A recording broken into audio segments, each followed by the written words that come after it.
দেখুন, এসআইআর শুরু হয়ে গেছে। তো এসআইআর শুরু হওয়া মানে আমাদের যে ভোটার আইডি কার্ড সোমবার 12টার পরে ফ্রিজ হয়ে গেছে, মানে অটোমেটিক বন্ধ হয়ে গেছে, তার আর কোনো ভ্যালু রইল না। এবার আমাদের নতুন নথি আমাদের সরকারকে সাবমিট করতে হবে। তো এর জন্য অযথা পেনিক টেনশন হেডেক নেওয়ার কিছু নেই। এটা আপনি এই ডকুমেন্টসগুলো কোত্থেকে অ্যারেঞ্জ করবেন, কিভাবে অ্যারেঞ্জ করবেন, চলুন সেটা আমি বলে দিচ্ছি আপনাকে। আপনি প্রথমে 2002 সালের ভোটার লিস্টটা খুঁজবেন। 2002 সালের ভোটার লিস্ট কোথায় পাওয়া যায়? আপনার যদি অঞ্চল হয় তো আপনার বুথের যিনি সদস্য ওনার কাছে অবশ্যই পাওয়া যাবে।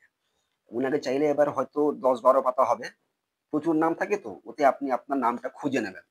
যেমন ধরুন আমার এখানে নামটা আছে, যদি আপনার নামও থাকে দেখবেন যে আপনার বাবার নাম আছে কিনা, যেমন উপরে আমার বাবার নাম, তারপরে নিচে আমার নাম।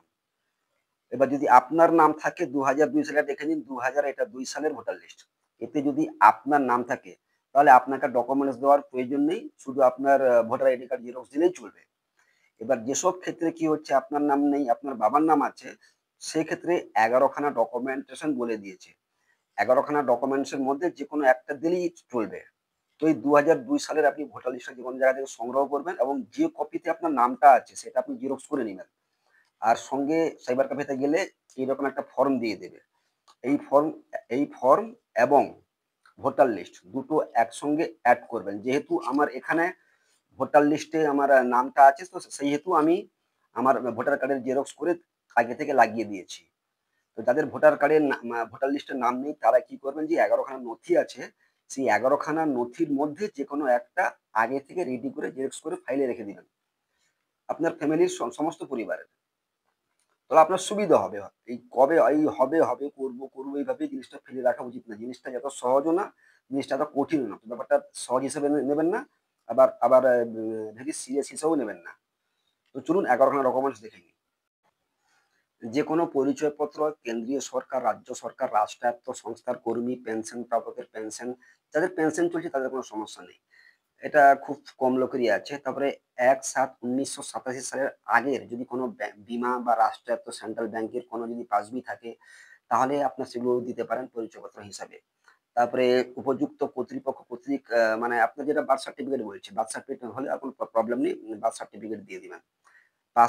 পাসপোর্টও দিতে পারেন, সেটা খুব খুব কম মানুষের আছে। স্বীকৃত বিশ্ববিদ্যালয় প্রদত্ত ম্যাট্রিকুলেশন, মানে আপনার মাধ্যমিকের যদি আপনার সার্টিফিকেট থাকে তাহলে কোনো সমস্যা নেই।